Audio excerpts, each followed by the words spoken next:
तो वाईफाई तो आजकल बच्चे भी हैक कर लेते हैं। तो वाईफाई हमें पासवर्ड ट्राई करने से लिमिट नहीं करता, you can keep on trying, तो ब्रूट फोर्स अटैक होता है। तो उसके लिए एक एप्लीकेशन है WPS कनेक्ट। हाँ, WPS कनेक्ट, उसको प्ले स्टोर पे आपको मिल जाएगी, आप उससे कोई भी वाईफाई 5-10 मिनट में हैक कर लेंगे। वो कॉम्बिनेशन ऑफ पासवर्ड ट्राई करता है। पर मान लीजिए कि वो वाईफाई कॉन्फ़िगर्ड है बहुत सिक्योरली और वो ज्यादा टाइम ले रहा है ब्रूट फोर्स, क्योंकि उसका एन्क्रिप्शन लेवल हाई है। तो फिर दूसरी ट्रिक होती है।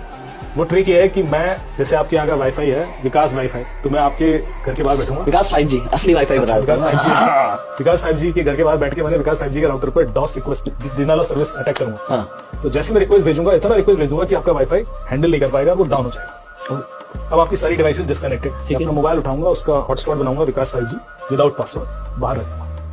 अब आप डिस्कनेक्टेड हो, आप सोचोगे यार क्यों डिस्कनेक्ट हो गया, आप दोबारा कनेक्ट करने की कोशिश करेंगे। जैसे आप कनेक्ट करने की कोशिश करेंगे तो मेरा विकास 5G ऊपर दिखाई देगा, आपका तो डाउन। अच्छा, आपने उसको रीनेम कर दिया अपने वाईफाई को उसी नाम से अपना हॉटस्पॉट बना दिया। तो अब आप कनेक्ट करोगे, वो कनेक्ट हो जाएगा, उसमें पासवर्ड ही नहीं।